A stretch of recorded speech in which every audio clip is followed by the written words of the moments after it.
Good morning, fellow Ghanaians. After yesterday's conversation, I received few messages urging me to hold the chat more frequently than once a week. I guess if I want Ghanaians to listen, then I must also listen. I have decided to make this at least twice a week affair. Yesterday, we set the tone very clearly. Next year is about a new political order that will give prosperity and abundant life. We stated categorically that our fundamental problem is structural and it's got everything to do with our terminally ill constitution. We are going to champion the cause of a new order founded on a new federal constitution. Yes, you heard me right. We are going to build a new, fair federal Ghana. In today's conversation, and the many to follow, we will look into the federal state and all its manifestations and ramifications. I call the whole series Federalism Without Tears, but again, that comes under the Ghana Montie agenda. Let us start with the first part of Federalism Without Tears, and I call it Mohammed and the Mountain. Federalism is needlessly controversial in Ghana. For many, it is synonymous with secession of Ashanti from Ghana. For some, it's an arrangement that will allow Ashanti to have its own government rival to the one in Accra. Yet for others, it's a system that will entrench ethnicity above nationality. Of course, all these are mere myths with no logical foundation. The challenge is, how do I explain it for my audience to fully understand? In January this year, I held meetings with groups in Accra Central, Osu, and Ngwa. I also received delegations from the Volta and Northern regions. In all these discussions, federalism and proportional representation were central. As reasonably expected, they all expressed fears about the F word. And that gave me the opportunity to explain federalism without tears to them.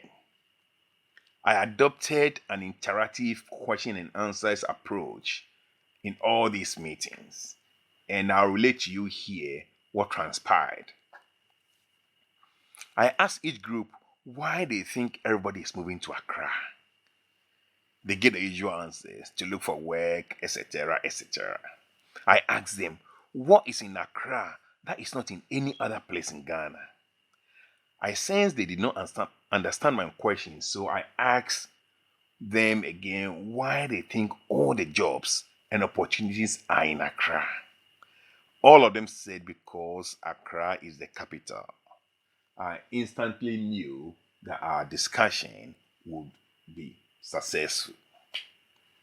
So now, if people move to Accra because it's the capital and the seat of government, can we say then, in a sense, they are chasing the government? They all nodded in agreement.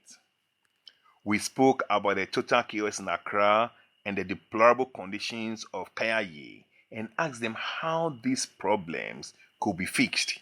They were not sure, so I stepped in. I asked them whether they have heard the phrase, if the mountain does not move to Muhammad, Muhammad will move to the mountain. They nodded yes. So if the government is in Accra and people move there for that reason, can we say the government is the mountain and all those who move to it are Muhammad? They seemed to agree with me. I said, good. So now it is very likely that if we take part of the mountain to where Muhammad is, he may not come to the mountain. In other words, if we take part of the government to where the people live, they may not move to where the central government is. They were all smiling.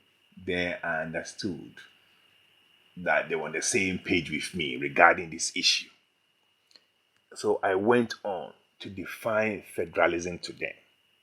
I told each and every group that I spoke to that the system which makes it possible to take part of the elected government in Accra to other parts of Ghana is what is called federalism. It has nothing to do with ethnicity. Then one said, but what about the district assemblies? Well, the district assembly concept is counterfeit. It's almost 30 years now since its inception, and yet it has not met the aspirations of the people.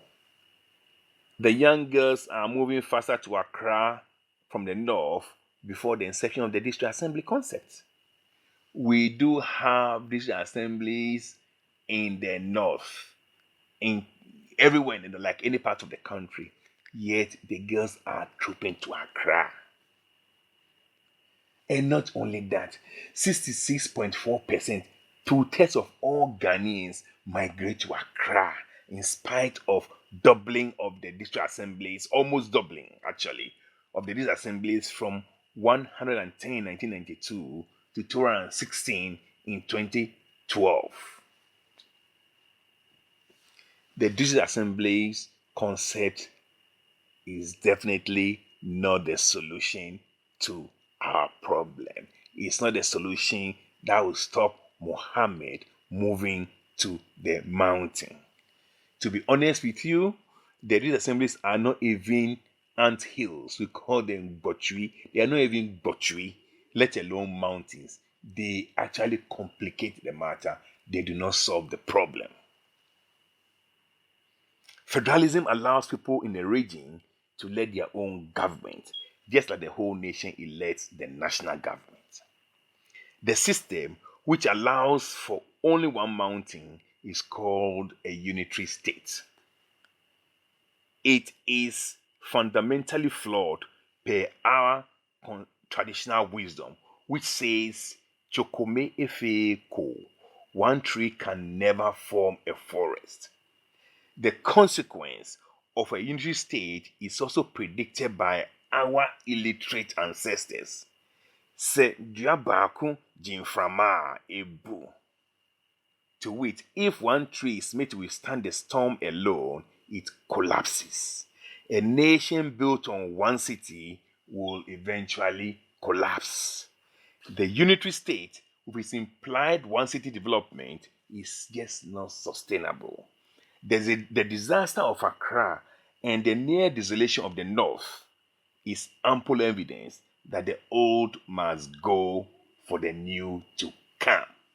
Now that we have understood the basis of federalism, in subsequent conversations, we'll take it step by step, how the new state will be structured, how the new state will be funded, how the new state will be governed, how the new state will be constructed and structured. All these things will come in subsequent discussions and conversations.